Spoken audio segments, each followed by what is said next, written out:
Welcome back, everyone, to Random Thoughts. We have something new for you today, something sweet and something unexpected. Well, maybe not that unexpected because it's a tournament, and if you've been around the Random Thoughts channel at all, either the live stream or over here on YouTube, then you know I love tournaments. Today, we're talking about That One Guy's event. So let's jump in.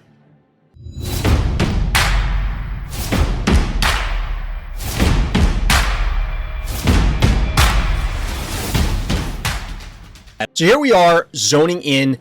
In the blue trunks is 2U versus DT in the orange trunks. This is for third place in That One Guy's event. These were single game matches, so we're going to see what the players can come up with, how they can actually take this down, and who ultimately takes the day.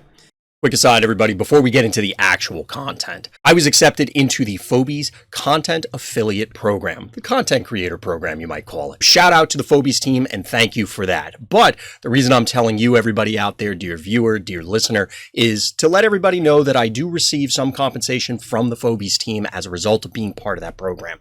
Now, I loved Phobies before, and I still love Phobies now, and I expect I will still continue to love Phobies in the future. So look forward to more Phobies content coming from Random Thoughts. So now, on with the show. So our blue player here leads off with a stabby opener. It's something that was becoming very much ubiquitous a couple of seasons ago and has somewhat fallen off. But in recent times, recent weeks, recent days, whatever, recently, it started to come back into fashion. Now, the response from DT here is Unbearable and Jar as our second turn play from our blue player. I don't mind the Unbearable because it is somewhat an answer to the stabby. One thing I do want to call out at the beginning of the match, though, before we get too far into it, if you'll notice, these Phobies are level 1. We recently got this patch from the devs, shout out to the Phobies devs, that we are actually, or have the ability to run tournaments. I mean, we've been running tournaments, a number of content creators, myself included, obviously That One Guy. Shout out to all the content creators that have been running events up to this point and will in the future. We've been running events with the limitations of the current client, but now we're able to run events with reducing Phobies all to level 1. Keep everything as even and taking stress levels out of the picture. So as you can see, we have all of these Phobies at their level 1 stats. So we're really going to see the relationship between certain Phobies and be able to test, does Phobie A actually answer Phobie B? All of that aside, we're going to see Unbearable try and take down the stabby. It seems like it should be a good answer, but the Jar is absolutely going to complicate things because guess what? The Jar is going to be able to shell everything from out of range. Shocker, I know. Now, we get a double turret setup from DT, which has very much been a problem for me personally in Arena. And we actually get a similar setup from our blue player. Oddly enough, neither player has taken a panic point, and both players have had 3 turns already. Well, this is DT's 3rd turn. Finally, we see a panic point taken by Unbearable, who's now able to cover the center panic point as well. Now, despite the fact that we have 3 exceptionally tanky Phobies from DT, I kind of expect the advantage to go to our blue player simply because of the Jar cannon. This Jar can soften all of these up from range that they just can't touch. Now, remember I was talking about everything being level 1? Notably, Bow Mangles will one-shot a Jar on equal levels. Don't know how many of you out there knew that. I think chat told me that's the only reason I know. But you can see level 1, 420 damage, 420 health on the Jar. So the Jar is going to be able to get a shot, though, and retreat. Exactly what I was talking about, where it can soften things up. But at this stage, there's really no way for DT to threaten either the turrets or the Jar without risking serious damage to their own turrets. So instead, while we get a bank from our blue player, DT is electing to try and reclaim the board.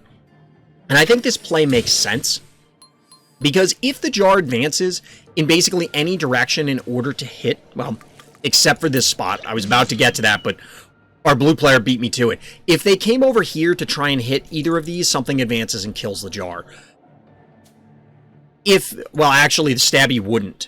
Because if they went up here and hit the Unbearable, the stabby would actually not be able to one-shot the Jar. But if the Jar came down here, then an advance from any of these without a body block would spell the Jar's doom. Instead, it's going to go here and be able to take pot shots on things, namely DT stabby, and soften things up. So we see a 2-0 panic point advantage, but the bank has yielded a Jeeves. This is actually pretty scary. This is pretty scary, chat. The Jeeves is going to represent, while not a lob, it is a significant amount of damage. Remember, all level 1s, 2,000 health, so it's going to take several hits from multiple things. And of course, the traps are going to pose an issue. DT actually also maxed out on Phobies here between the Maggie and the Bachelor, so something's going to have to die before more Phobies can actually hit the board for our orange player. So more damage going down on the jar. This is actually somewhat relevant because, remember, level 1 jar, not going to have that much health. It's not going to have that much health. It's, in fact, down to 68 health. If we don't see a muffin or something, that thing just gets looked at funny and the jar dies. But now we have maxed out Phobies for our blue player. They did bank to 5, sort of, since they maxed out, because they underdrop with a Bachelor. But 6 keys on deck for DT, panic point advantage 3-0, and we get a creep as the answer. I have to admit, I'm not sold on this. There is a dimensional phobie. They can't muffin, they can't clinico. There is an undead phobie. I get it. But for 6 keys, and with this sort of position, I feel like you needed something more than this. I feel like you needed something more than this.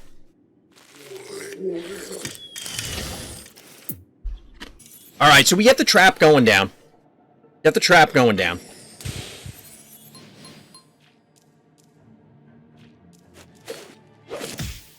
Obviously, we're going to get a takedown here. I don't know about double hitting it with the stabby. Pulling it into position like that. Granted, the jar can't actually hit the stabby. I don't know if it literally dies. It probably doesn't, because we're seeing it right here. Wow, it lives by 2. Literally 2 health. And then we get the Clinico follow-up because the Bachelor went down. That means this jar is ready and raring to go once again. Now, the creep sneaking up here means that stabby is in danger. And it is, in fact, the poison that's going down on Stabby, since the Clinico is now going to be on cooldown. The problem is the Stabby could run for its life. It'll be 6, 750. This should not die before this comes back up. Obviously, more damage could go down, and I honestly would have probably liked to have seen the Unbearable come in. The Unbearable is still undamaged. So if the Unbearable was here and hit this, it would at least threaten the Stabby.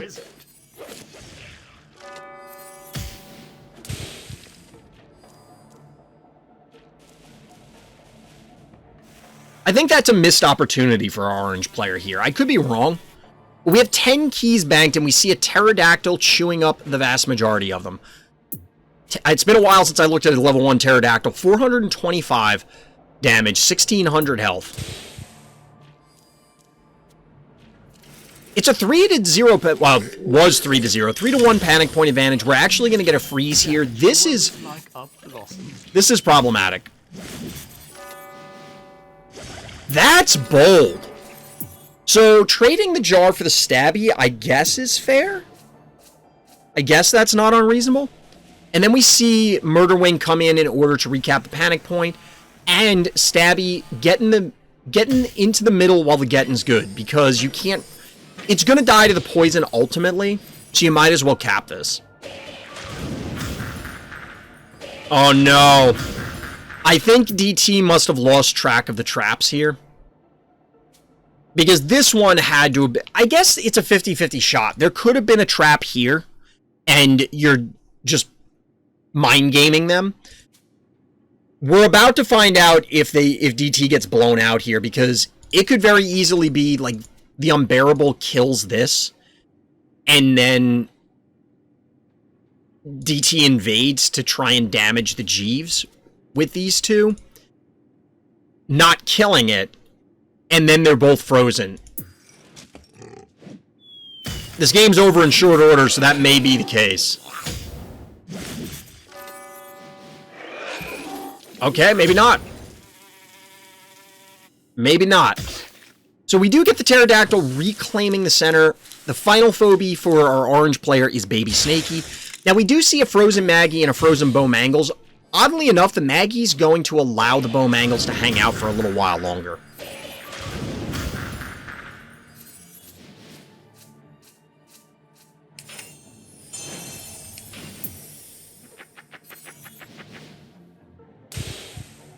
Oh, baby, look at that hard health. And just like that, ball game, folks. Congrats, DT. Well played. GG. Well, we got more for you, folks. We also have the finals. Let's take a look at that game. All right, everyone. This one is, in fact, for all the marbles. The title game. The finals game. The grand finals game between macattac and aTrend. Well, we have macattac here and aTrend going at it on Scoposium. Somebody's got to tell me how to pronounce that. But anyway, let's see what happens. We get what is becoming the standard opener on this map now that many people have Snowball available. Snowball plus Cat or Snowball plus 1-drop, especially in these positions, means that you can sneak the 1-drop here. You can send the Snowball down to the bottom if you want, but our orange player appropriately positions the Gin Sting in order to take this stem. Why does that matter? Well, if we take a quick peek, because remember, level 1 Phobies. Love it. Love to see it. This would have been 370 damage, plus the 300 from the stem is 670. Wouldn't quite one-shot the Snowball just between these, but obviously the addition of the Cat with an extra 300 means that's a dead Snowball. Nobody wants the dog to go down. It's the big thing. You watch a movie, I know I do. You look up a movie, I want to know whether the dog makes it out before I watch the movie. I have to know. But anyway, in the meantime, we actually see a Quagmire, another staple of this particular map, and we're getting a somewhat defensive posture from our orange player here. You get the Gin Sting to cover this point, you get the Cat capping this middle point, which I like, because if you allow the middle to, or you cede the middle to your opponent on this map, it can really be a bad time for you, because once somebody gets entrenched, it's very difficult to dislodge them. Not impossible. Not impossible. I've thrown plenty of games that way, but it is difficult. So we get a Hematic Gin Sting from our blue player in order to try and get this set up, to try and siege a little bit. But the Quagmire swings down in order to cap the bottom. Quagmire and Alligator actually have a lot of value on this map because of the regeneration abilities. As we saw, the Quagmire was initially positioned on the lava, but guess what? It's at 2100 of 2200 health. A big who cares for the most part. But we do see a little bit of beats going down on it because the jar is in range. And here's the positioning thing. You have to run this Quagmire away. Despite it being so tanky and despite having the regeneration, it has no support down here, and this Gin Sting can just invade and take this stem. Because this Hematic Gin Sting, that is, can take the stem. Because the other Gin Sting, plain Gin Sting, is out of position, can't swing down to the stem in a single move. It can hit something, you know, it could run here, maybe get juiced by Gonzo once, but okay, that's not that important. Cyclops is the follow-up, so now we have a pretty tanky, well, multiple relatively tanky ranged characters from our blue player. 1900 health here, 1650. Putting the 1000 health, granted its damage of 1300 to shame, and the damage Quagmire, as mentioned, is likely to just get the hell out. Now, the Gonzo is positioned reasonably well because from this position, it can juice just about anything. You can't advance the Gin Sting into their Gin Sting. It's just going to get clobbered for no reason, especially since yours is only at a mere 1000 health. Even at level 1, this is pushing 900 damage on its own. There was a jar, there was a Cyclops. Would have ended with a dead beehive.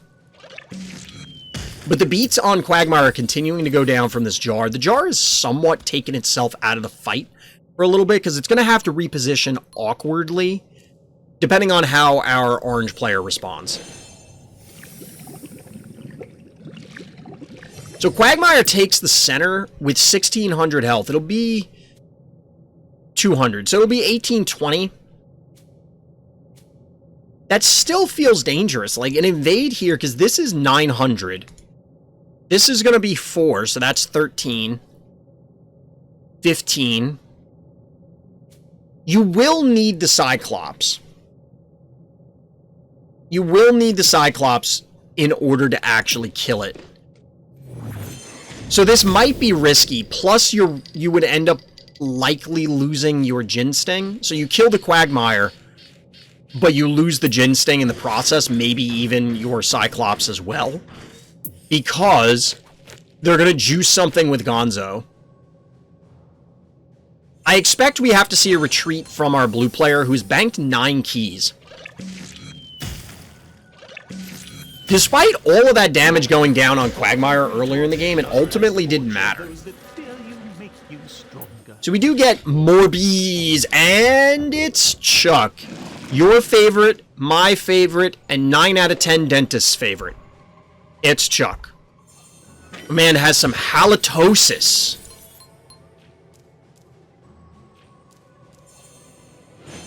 And, notably, too few toes.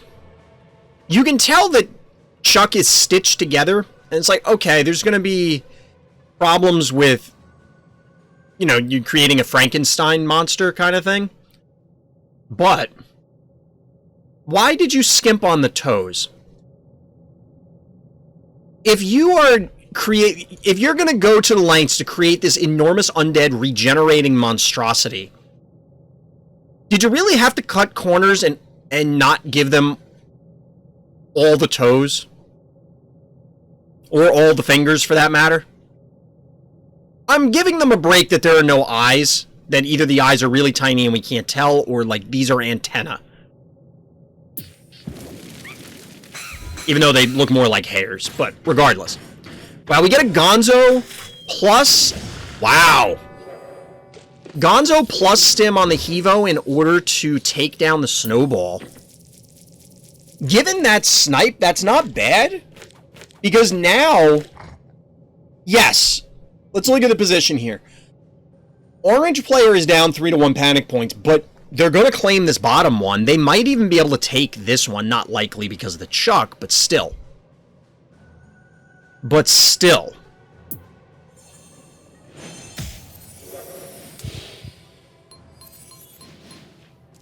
That seems like a bold move, but at the same time, you're going to have plenty of time in order for the Gonzo to come back online. It's just a matter of whether this Chuck picks you apart in the interim. But the Contortio down here means that you can recap this center point relatively easily. And then one of these two takes the bottom one, and the Spider creeping up represents a threat to both Chuck and rest of the team. Now, the Noxious here is interesting. There's a lot of things it could go down on. Ooh, the Contortio's taking this. Wait a second, is this dead somehow? Oh my god, is this happening? Oh, wow! This is an aggressive dive. Yes, these things are healthy. This can come down and leap. This can swing down and shoot. Obviously, Chuck is in range from, like, anywhere on the map, just about. Little exaggeration. Obviously, Jar's in range, and clearly the Noxious is going to get a hit, and you can pop out... Well, Snowball's dead, and so's Jar, so there's nothing that can really support here. There's no Phobies that will be able to range. You've already seen all of them. Chuck, Snowball, and Jar. So let's see how blue player responds, because this is an aggressive invade. While the Quagmire is going to be relatively safe, you gotta at least get 2 Phobies out of this, right? Maybe you don't get 2 this turn, but you gotta set up for it.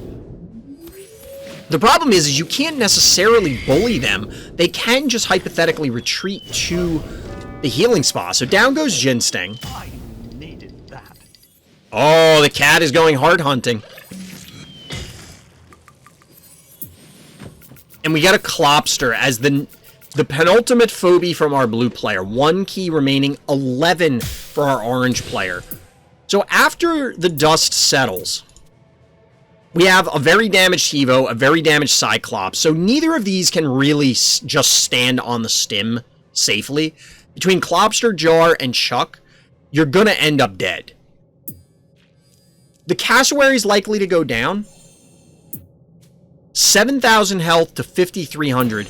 I imagine our blue player saying, I need to go heart right now for a couple of reasons. One, ooh, we get the muffin. That hurts. That hurts if you're the blue player, because that undoes a lot of effort. Get the yoink on the cat. Ah, to snowball it to death. All right, fair, fair. That pretty much addresses the offensive from this. Yes, the Cyclops could get a hit, but it's going to get poisoned then, because the spider could go in and just, you know, bite it. But after the dust settles, we're relatively even. I don't think that our blue player... Ooh, I take it back. I was going to say, I don't know that our blue player can represent a ton of heart damage, but they are going for it. The pole is down, so they are making a rotation up to the north, and they are going 3-1. They've decided that their only way to win this game is to actually take the heart down, and they do have multiple siege weapons in Chuck and Jar. 1, 2, 3, 4, 5, 6, 7 Phobies for our orange player, so they have to fend this off with what they have on the board. Those 7 keys may as well not exist right now, until something like this happens, because as mentioned, A, it's poison, that Cyclops is dimensional phobia. B, that body blocks the heart. Yes, you can clear it with Chuck, which is notable, but that isn't quite what you were trying to do here, I don't think. Also, we do have the burrow from Clopster. 380 damage, though, feels pretty low. That's a dead spider. Chuck squashes the spider. And we're getting the big repositioning. The problem is that with nothing... Okay. The Clopster body blocks, otherwise you could get another body block in this spot, preventing, say, Noxious from coming in, preventing Cyclops from hitting. Which, by the way, the Cyclops is down to 800 health, so it does actually have 4 more hits in it, depending on where this Hevo goes. 3,320 health. Juiced up Cyclops is going to presumably lead to the demise of this Clopster. Yep. Recap of the points, and now it's 3-1 going the other way. This is actually significant in these base race scenarios, we'll call it. It's not really a base race because they're actually defending, but in these heart race scenarios, if you don't have the panic point pressure, it can actually be really significant. It can actually be really significant. So we're going to get some damage going down, but not a ton. That being said, the Woolly Bully... Oh no, the Woolly Bully's... Nah, the Woolly Bully's not really going to be body block, because they'll be able to clear the Contortio out and then power it down. Actually, 1590, I think blue players got this. I think blue players got this unless something weird happens. There's no spider, there's no boops, there's no AoE. Already used the juice from the Gonzo. I think we're going to see a blue player victory here. Chuck may be taking the day, chat. Chuck may be taking the day. Little Gonzo zappage. Little laser beam eyes.